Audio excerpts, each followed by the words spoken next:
नमस्कार. आज गुरुवार दिनांक 19 मार्च. जाणून घेऊया आजच्या मुख्य 5 बातम्या. आपण ऐकत आहात मराठी अपडेट समूहाचे दररोज सकाळी 7:30 वाजता प्रसारित होणारे Marathi update morning news podcast. आज गुढीपाडवा. मराठी नववर्षाच्या हार्दिक शुभेच्छा.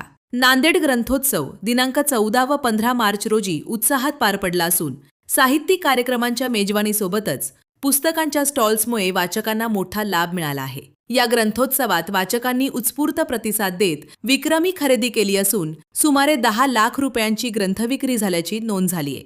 जिल्ह्यातील ज्या शेतकऱ्यांची ई-पीक पाहणी अद्याप झाली नाही अशा सर्व शेतकऱ्यांनी तात्काळ आपल्या गावासाठी नेमलेले सहाय्यक अथवा ग्राम महसूल अधिकारी यांच्याशी संपर्क साधून मंगळवार 31 मार्च पूर्वी ई-पीक पाहणी पूर्ण करावी असे आवाहन नांदेड जिल्हा प्रशासनाने केले आहे. धर्मभूषण दिलीप ठाकूर यांच्या पुढाकारातून समाजामध्ये जागृती निर्माण व्हावी या उद्देशाने नांदेडमध्ये केरला स्टोरी पार्ट 2 या चित्रपटाचे 30 मार्च रोजी PVR सिनेमा कौठा नांदेड येथे खास मुलींसाठी पूर्ण दिवसाचे 8 मोफत शो आयोजित करण्यात येणार आहेत.